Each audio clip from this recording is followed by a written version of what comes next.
Une année magique pour tout changer. Le podcast de Nathalie et Néophime qui va vous donner envie de tout révolutionner dans votre vie et de réaliser enfin vos rêves. Notre mission ? Vous donner un maximum de pistes pour vous permettre d'oser vous lancer dans l'aventure et de franchir les étapes une à une dans la joie et la bonne humeur.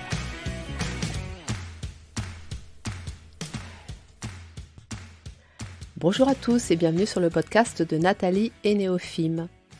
Alors ça faisait bien longtemps que je n'avais pas prononcé ces mots parce que oui, j'ai disparu pendant plusieurs mois et je vais vous expliquer un petit peu, alors très rapidement ce qui s'est passé parce que je l'ai expliqué en détail aux personnes qui sont abonnées à ma newsletter et puis bon bah voilà, c'est pas le but de cet épisode, mais ce que je veux vous dire c'est que je suis très contente de revenir.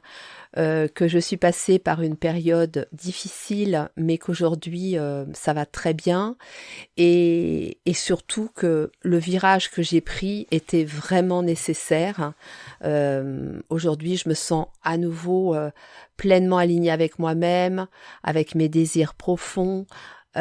J'ai plein d'envie. Je suis vraiment dans une forme d'enthousiasme et de joie, voilà, qui donne du piment à la vie, qui nous donne envie de nous lever le matin et ça n'a pas été forcément le cas tous ces derniers mois, mais voilà, le travail que j'ai fait, cette introspection que j'ai faite m'a vraiment permis de transitionner parce que oui, j'ai encore vécu une nouvelle transition, mais voilà, c'est le propre de l'humain, c'est le propre de la vie, de la nature. Vous voyez bien que la nature, elle transitionne à peu près tous les 3 mois à chaque saison. C'est aussi le propre de la société, puisque nous voyons bien que depuis 2-3 ans, nous vivons une vraie transition. Il y avait des choses qui commençaient un petit peu à émerger, mais là, voilà, on est face à ça. Il va falloir vraiment accepter cette transition. Et moi, ce que je voulais vous proposer à travers cet épisode, c'est vous parler de mes balises. Alors, c'est comme ça que je les appelle en fait, c'est-à-dire que chaque transition, moi je vis un peu ça comme une tempête. Je suis sur mon bateau et puis j'essaye de faire en sorte de garder le cap, mais pour autant, quand on a des balises, c'est quand même très aidant. Et moi j'ai plusieurs balises et je vais vous parler plus particulièrement du cadre de référence et de la liste de mes essentiels et puis des autres petites choses qui viennent s'ajouter et qui vraiment ont été à la fois un soutien mais aussi un guide dans cette transition. Parce que à chaque transition, bien évidemment, on se pose plein de questions. On sait qu'il va falloir lâcher des choses, qu'il va falloir aller vers de nouvelles choses. Peut-être aussi pendant cette transition, il y a toujours une forme d'épuration, de nettoyage intérieur. Et ce nettoyage laisse émerger des choses qui sont importantes pour nous, qui nous constituent, qui font partie de notre être, de qui nous sommes. Et tout ça, il faut l'accueillir, mais après, il faut tout remettre en forme en quelque sorte pour reprendre sa vie d'une autre manière peut-être, mais qui est beaucoup plus alignée avec nos valeurs et avec notre nature profonde. Donc aujourd'hui, nous allons parler de ça. Alors, pour ceux qui ne seraient pas abonnés à la newsletter, mais je pense que vous me connaissez un petit peu quand même à travers les réseaux sociaux. J'ai fait des podcasts sur le sujet. Vous savez que j'ai eu une année 2021 avec une rupture qui a été assez douloureuse, une année 2022 avec des problèmes financiers très importants. Et tout ça a fait que, à un moment donné, alors effectivement, j'ai consacré beaucoup de mon temps et de mon énergie à maintenir la situation autant que possible. Et puis, ça m'a demandé aussi de réadapter mon activité professionnelle pour plusieurs raisons. La première, c'est que, à travers tout ce que j'avais vécu, je n'étais plus dans la même énergie et c'est normal. Et du coup, j'étais plus vraiment alignée avec, non pas ce que je proposais dans le fond, mais comment je le proposais dans la forme. Et ça, c'était important de prendre le temps de se poser. Parce que je voyais bien que dans ma manière de communiquer, j'étais plus très claire, c'était un petit peu confus, les messages que je transmettais, parce que il se passait tellement de choses en moi intérieurement que dans ces moments-là, en fait, c'est difficile d'être clair dans sa communication. Vous savez, il y a une espèce de tempête intérieure, il y a des tas de choses, comme je vous l'ai dit, il y a une phase d'épuration, il y a une phase de restructuration, et rester clair dans sa communication par rapport à un projet professionnel, c'est extrêmement compliqué. Et puis, oui, il y a une évolution qui s'est faite aussi, des prises de conscience très importantes, et vous savez, c'est un petit peu comme quand il y a un orage, et après l'orage, tout à coup, le ciel s'éclaircit et le soleil apparaît, quoi. J'ai vraiment vécu ça. Alors en fait, comment j'ai procédé ? Déjà, sur 2 ou 3 mois au moins, si je ne me trompe pas, je me suis reposée. Je n'ai pas cherché à comprendre ce qu'il se passait. Bon, je vous cache pas que intuitivement, je le comprenais puisque j'étais déjà passée par des phases comme ça, et je sais très bien aujourd'hui que quand on vit des phases comme ça, la première chose à faire, c'est de tout stopper autant que possible et de se reposer. Alors bien évidemment que si vous avez une activité professionnelle et que vous êtes obligé d'aller travailler pour manger tout simplement, puis payer le loyer, c'est quand même possible, si vous voulez, de vous accorder en dehors de ce temps, vraiment un temps pour vous, un temps de repos, et aussi, autant que possible, d'accepter de ne pas pouvoir avoir les réponses à nos questions. Les questions, c'est difficile de les empêcher. C'est comme nos pensées, on ne peut pas s'empêcher de penser. Donc on peut difficilement s'empêcher de se poser des questions. Mais c'est se mettre dans cette posture d'acceptation et puis de confiance, de lâcher prise aussi, et de se dire, il y a un moment donné, je les aurai ces réponses. Et moi je peux vous dire, pour avoir transitionné plusieurs fois, elles arrivent toujours à un moment. Elles vont arriver au moment où vous avez laissé suffisamment d'espace pour qu'elles puissent venir à vous, quoi. Voilà. Donc la première chose à faire, c'est s'accorder des temps de repos tout en acceptant de ne pas avoir les réponses immédiatement, même si on en crève d'envie, faut être honnête. Donc voilà, vous connaissez un petit peu maintenant le contexte, j'étais extrêmement fatiguée, j'ai fait une rechute au mois d'août par rapport à la maladie que j'ai. J'avais réussi à retrouver un confort intestinal relativement satisfaisant. Par contre, au niveau fatigue, c'était la catastrophe totale. Et puis, c'était surtout le brouillard, quoi. J'étais dans un brouillard immense, j'étais incapable d'avoir une vision, même à court terme, de là où j'avais envie d'aller. Il y a même un moment donné, d'ailleurs, où je n'avais plus envie de rien. Voilà, de vivre aussi, parce que ça, je l'ai toujours eu, Dieu merci. Mais j'avais plus d'envie, plus de désir, plus rien. Donc là, j'ai compris, c'était clair comme de l'eau de roche, c'était repos, on stoppe tout. Et puis j'ai trouvé des solutions pour l'aspect financier. J'ai fait beaucoup de tri dans ma maison, beaucoup de Vinted et de Bon Coin, et puis on a survécu comme ça pendant quelques temps. Et puis, fin novembre, début décembre, j'ai refait quelque chose que j'avais déjà fait il y a quelque temps. C'est ce que j'appelle le cadre de référence. Ce qui s'appelle le cadre de référence. C'est pas moi qui l'ai inventé, ça existe. Pour vous définir le cadre de référence, alors c'est très utilisé dans le milieu professionnel, un peu moins dans le milieu personnel, mais pour moi ça s'adapte aux deux. Et c'est vraiment décrire le cadre dans lequel vous vous sentez aligné. Le cadre dans lequel vous êtes en accord avec vos valeurs, avec vos besoins et avec ce qui vous anime au plus profond de vous. Je dirais qu'on se rapproche un petit peu de la mission de vie. Voilà, c'est un petit peu ça. Et donc, ça comporte plusieurs points. Donc, le premier point, ça va être la vision, c'est-à-dire qu'est-ce qui vous anime profondément, pourquoi vous avez l'impression que vous êtes sur Terre, quoi. Qu'est-ce qui fait que vous avez envie de vous lever le matin, que vous avez envie de créer des choses, mais ça pourrait également s'apparenter au pourquoi. Pourquoi je suis sur Terre ? pourquoi j'ai envie de créer cette entreprise ou pourquoi j'ai envie de créer une association, pourquoi j'ai envie de m'investir dans telle ou telle activité, dans telle manifestation. Qu'est-ce qui m'anime en fait au plus profond de moi? Quel est le besoin qui est le plus important pour moi? Qu'est-ce qui me fait réagir dans la vie? Voilà, c'est vraiment comme ça que j'imagine à peu près le pourquoi. Donc ça, c'est votre vision. À partir de votre vision, vous allez déterminer les missions qui pourraient justement permettre à votre vision d'être nourrie, en quelque sorte. Donc les missions, c'est ce qui va vous permettre de réaliser votre vision.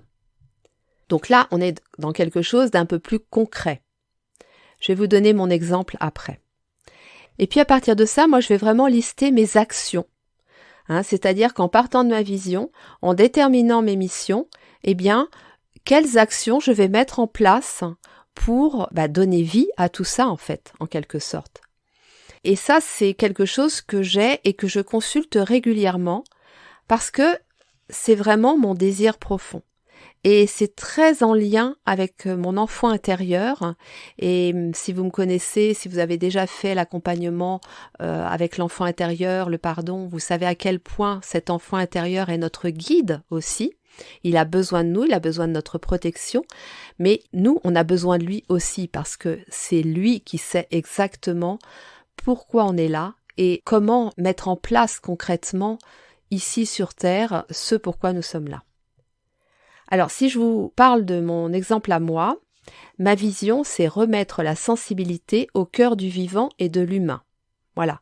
C'est vraiment, je sens que, à travers tout ce que je fais, tout ce que j'aime, tout ce vers quoi je vais, les personnes avec qui je suis en lien, ce point commun, ce point central, c'est vraiment ça. C'est vraiment la sensibilité et le vivant. Et là, il y a toutes les notions d'hypersensibilité, la sensibilité en lien avec la nature de l'homme au cœur du vivant, au cœur de la nature, l'homme qui est un être vivant dans un milieu vivant. Enfin, vous voyez, il y a toute cette notion-là en fait. Donc, c'est une notion qui est assez large, c'est vrai, mais c'est normal. La vision, pour moi, à mon sens, c'est comme ça que je le perçois. Après, libre à vous de voir les choses différemment. Mais pour moi, la vision, ça reste quand même quelque chose de large. Pourquoi ?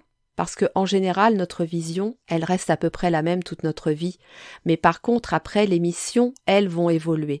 C'est-à-dire que la façon dont on va réaliser cette vision, elles peuvent évoluer en fonction de nos expériences de vie, de notre parcours professionnel, des formations, de nos rencontres aussi, de tout ça. Donc, ma vision, remettre la sensibilité au cœur du vivant et de l'humain. Pour le moment, j'ai déterminé 3 missions. C'est réhabiliter la sensibilité au sein de la société. C'est également permettre aux personnes hypersensibles d'assumer cette sensibilité, d'en être fières et d'en faire vraiment une force.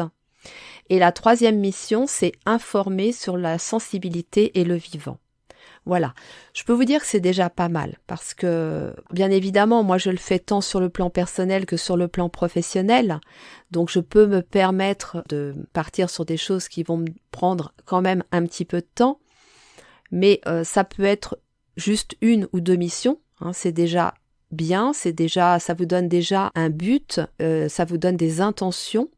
Et puis, à partir de ça, vous faites des choix.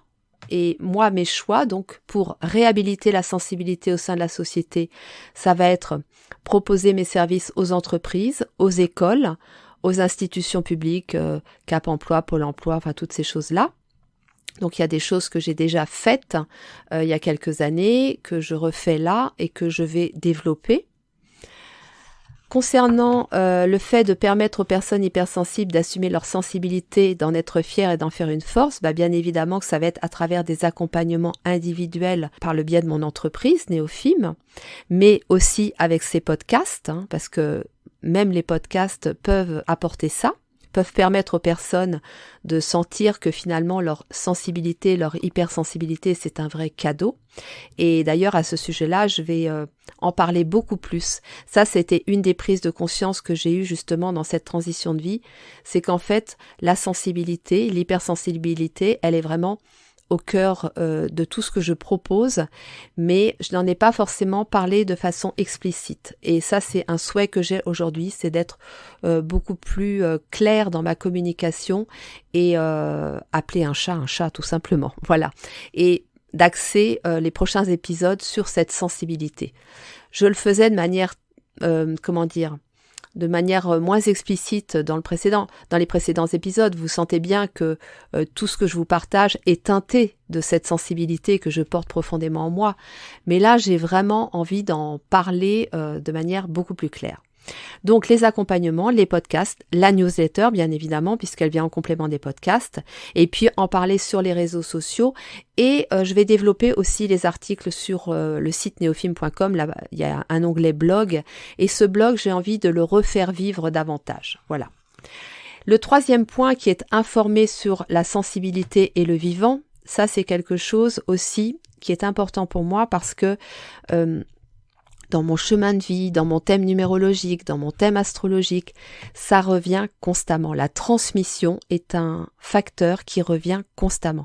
Donc je sais que j'ai un vrai rôle à jouer là-dessus, d'où ce podcast, mais j'ai envie d'aller plus loin. Donc il y aura forcément cette information et ces transmissions, ce sera forcément via le podcast, la newsletter, le blog, les réseaux sociaux, mais j'ai aussi le souhait de pourquoi pas faire des conférences, de proposer des interventions en radio, voilà, des choses comme ça, peut-être dans des revues. Enfin bon, j'ai vraiment envie de développer tout cet aspect d'information et de transmission. Donc vous voyez comment à partir de ma vision, donc remettre la sensibilité au cœur du vivant et de l'humain. J'ai déterminé 3 missions, donc là, aujourd'hui, en 2023, réhabiliter la sensibilité au sein de la société, permettre aux personnes hypersensibles d'assumer leur sensibilité, d'en être fiers et d'en faire une force, et la 3e, informer sur la sensibilité et le vivant. Et à partir de ça, j'ai donc déterminé des actions très concrètes que je vais pouvoir mettre en place dès que possible, quoi. Donc ça, si je vous en parle, c'est que, alors, le cadre de référence doit également comporter nos valeurs, nos limites et quand c'est pour une entreprise, éventuellement d'autres petites choses. Voilà. Mais là, je vais parler plus sur le plan privé. C'est important aussi de lister ses valeurs et ses limites. Si vous le souhaitez, pourquoi pas vos besoins. Mais déjà, les valeurs et les limites, c'est souvent les choses qu'on oublie en fait. Les besoins, ils vont forcément découler de ça. Si vous avez conscience de vos limites, c'est que vous avez conscience de vos besoins. Voilà. Et si vous avez du mal à déterminer vos limites, eh bien, repassez par la case besoins. Donc, ce cadre de référence, je sais que c'est quelque chose que je vais consulter régulièrement parce que je ne l'ai pas forcément tout le temps, je l'oublie parfois.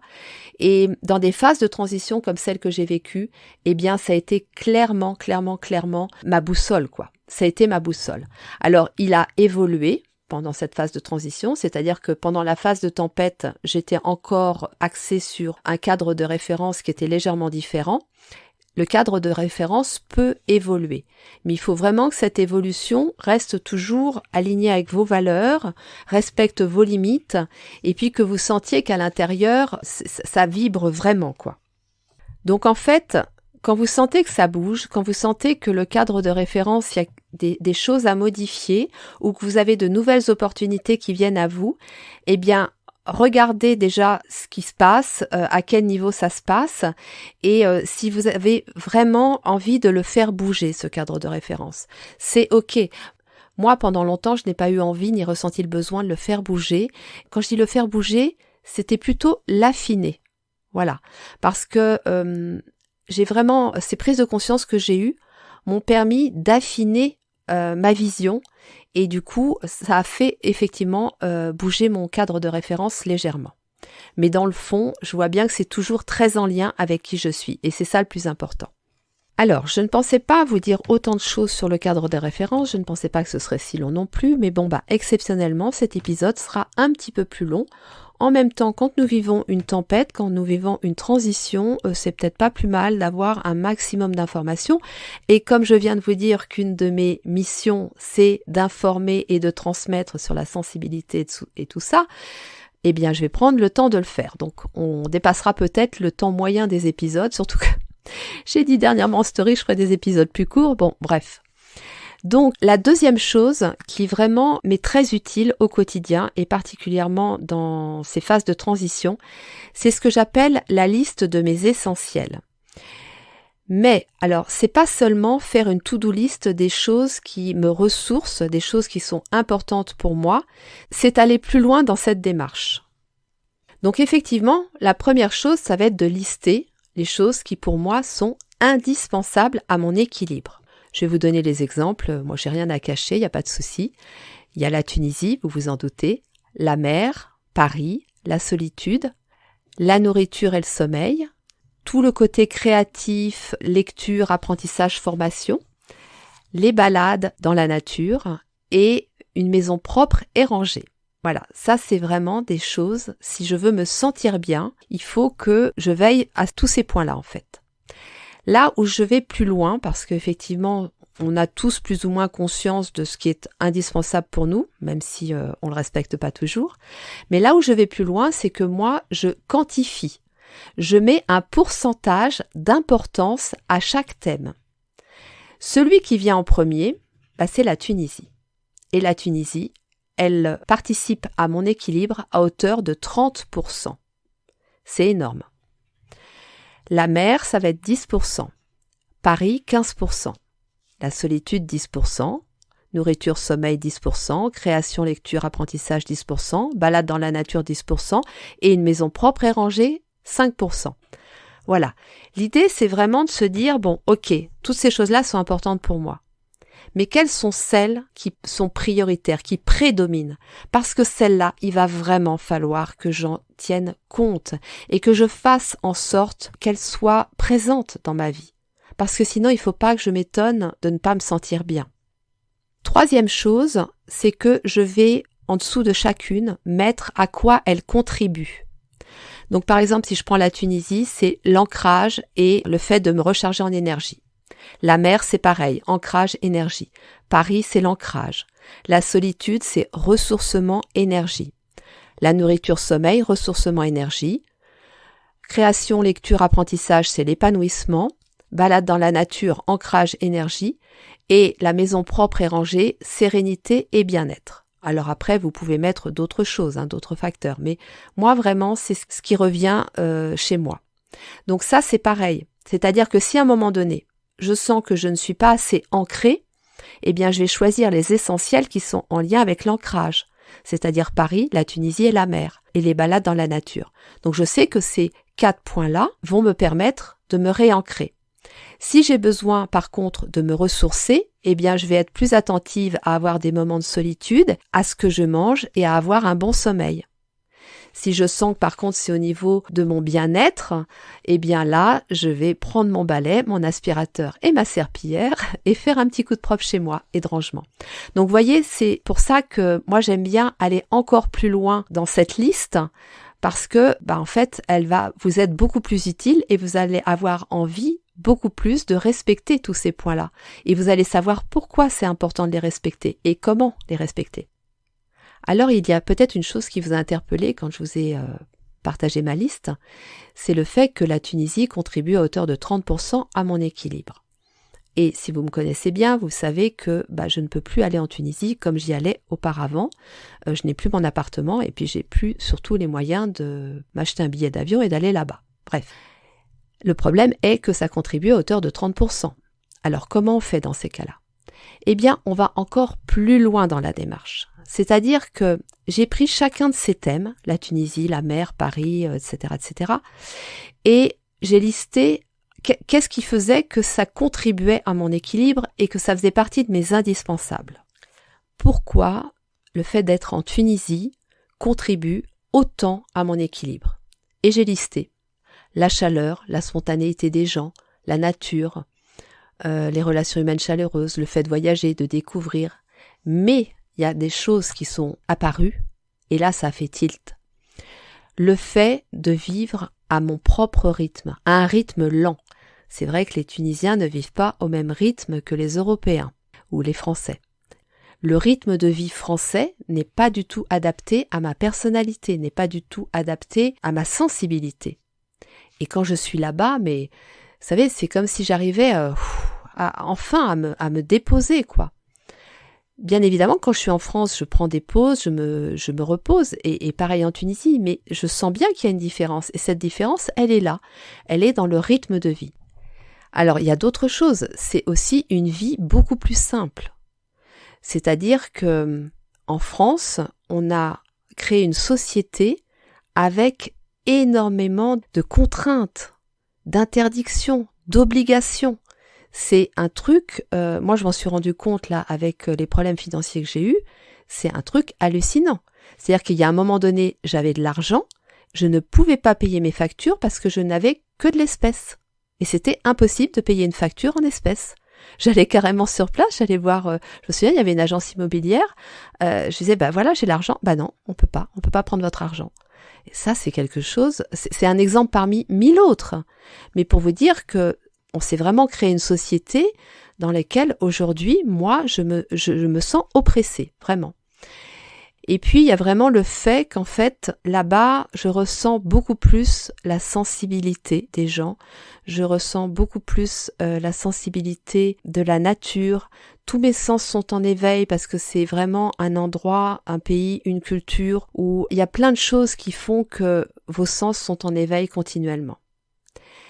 Donc, en partant de ce constat, et en sachant que je ne peux pas actuellement aller en Tunisie, eh bien, qu'est-ce que je fais? Tout simplement, je vais essayer les points dont je vous ai parlé, le fait de vivre à mon propre rythme, eh bien, je vais essayer de l'adapter à ma vie en France. Et c'est vrai que depuis un mois, je vis à mon propre rythme. Et je vous assure que c'est possible.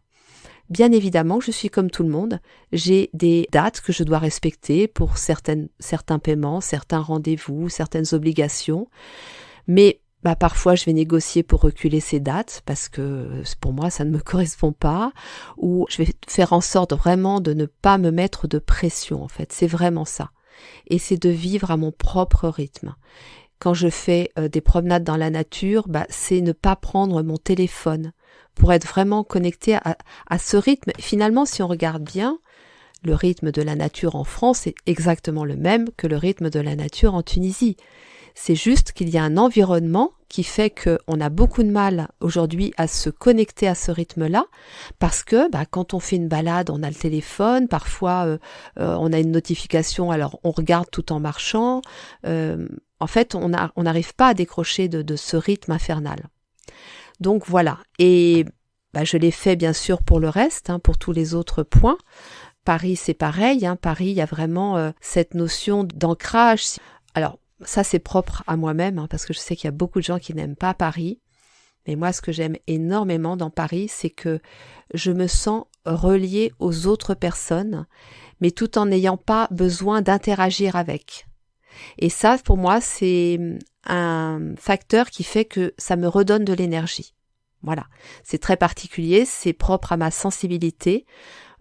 J'ai besoin des autres, j'aime être avec les autres, mais par contre, interagir constamment à travers la parole, l'échange et tout, c'est quelque chose qui peut très rapidement me fatiguer.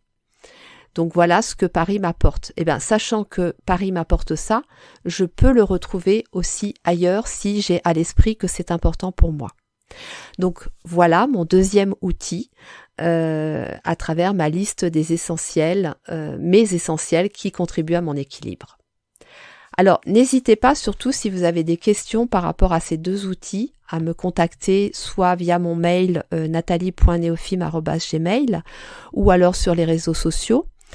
Inscrivez-vous à la newsletter si vous ne l'êtes toujours pas en cliquant sur le site, sur l'onglet newsletter, parce que je vais vous mettre des photos dans la prochaine newsletter qui sortira où vous verrez vraiment visuellement mon cadre de référence et mes essentiels et comment j'ai procédé pour lister tout ça. Voilà. Alors là, je vous ai parlé de deux outils dont je ne vous avais jamais parlé jusqu'à présent et c'était important pour moi de le faire, mais il y a quelque chose dont je vous ai déjà parlé plusieurs fois, c'est notre enfant intérieur. Et là, c'est évident que on ne s'est pas quitté pendant ces 4 mois. Par moments, c'était lui qui me prenait par la main et qui me permettait d'avancer. À d'autres moments, c'est moi qui lui ai repris la main pour avancer. Mais ce lien que l'on a avec notre enfant intérieur, il est déterminant dans des phases de transition et dans des tempêtes comme ça, quand on traverse des tempêtes, c'est évident que le fait d'être relié à notre enfant intérieur, ça va être déterminant pour la suite. L'autre chose aussi qui a été indispensable, c'est de me relier à mon corps. Vraiment à travers la sophrologie, la méditation, l'alimentation et les activités physiques, c'était mais plus que vital de me reconnecter à ce corps. Et tout à l'heure, je vous ai dit à quel point pour moi c'était important de vivre à mon rythme. Eh bien, on ne peut déterminer ce rythme qu'en étant reconnecté à son corps. Donc ça, c'est vraiment quelque chose d'extrêmement important. C'est aussi le fait de se reconnecter à son corps qui permet d'être en lien avec ses sens et donc avec sa sensibilité. Et vous savez à quel point c'est important de respecter sa sensibilité et encore plus quand on sait qu'on a une sensibilité qui est très élevée, eh bien c'est vraiment à travers le travail de reconnexion au corps. Donc ce travail de reconnexion au corps m'a permis tout ça, m'a permis aussi de me créer des sas de décompression parce que j'avais beau faire tout ce que je pouvais, il y avait des moments où effectivement je sentais une forme de pression où, comme je vous l'ai dit, dans notre société française, on ressent ça très fortement, que ce soit dans le milieu professionnel mais aussi dans le milieu privé, au niveau familial, parfois tout simplement avec nos compagnes et nos compagnons. Et puis au moment où j'ai eu besoin de ralentir aussi, ralentir énormément, je me suis autorisée à ralentir en me reconnectant à mon corps. Parce que ce corps, c'est lui qui sait. Et quand vous vous reconnectez à lui, vous comprenez tout de suite ce qu'il vous demande. Il vous demande ça, ralentis, ralentis. Les réponses, elles vont arriver.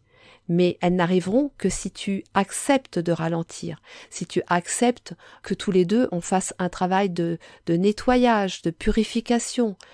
Il faut vraiment refaire de l'espace. C'est normal qu'on se laisse polluer, envahir par des tas de choses qui ne nous appartiennent pas, qui ne sont pas à nous. Encore plus quand nous sommes très sensibles, parce qu'on absorbe les émotions des autres, on absorbe le mal-être des autres, mais même de la société en général, où ça peut être, moi ça va jusqu'au mal-être des animaux, voire de la nature, c'est pour vous dire, c'est nécessaire pour moi d'être connecté à mon corps et de faire un nettoyage régulièrement. Donc ça, la reconnexion au corps, elle est indispensable. Le corps a une intelligence que vous ne retrouverez nulle part. Votre corps sait, mais pour ça, il faut lui donner les moyens de pouvoir vous communiquer ce qu'il sait. Et comme par hasard, même si le hasard n'existe pas, eh bien les réponses, elles arrivent à ce moment-là, quand vraiment on a fait ce travail avec lui, qu'on a réussi à dépasser nos peurs, à faire ce travail sur nos croyances, enfin toutes ces choses-là, en fait. C'est vraiment, recréer un espace propice à l'amour et à travers ça, aux réponses dont on a besoin. Donc vraiment, ce que je peux vous dire, c'est que quand on est dans des phases comme ça, il faut vraiment faire preuve de beaucoup de patience, d'indulgence avec soi-même, se faire accompagner si on en ressent le besoin, et puis, aller vers qui vous êtes. Vous savez à quel point notre équilibre est important, notre bien-être est important. Oui, on a tous envie de contribuer au monde, mais on ne peut pas le faire si intérieurement c'est le chaos. Voilà, donc j'espère que tout ce que je vous ai partagé vous aura été utile. N'hésitez pas, je vous l'ai déjà dit, à venir me poser des questions, à me partager votre avis, à me dire si vous avez aussi des outils qui vous aident dans ces moments-là. Et puis moi, ça me permettrait de leur partager à d'autres personnes. N'oubliez pas que ce podcast est avant tout une communauté, tout comme mes réseaux sociaux, et que l'échange et le partage est extrêmement important pour moi.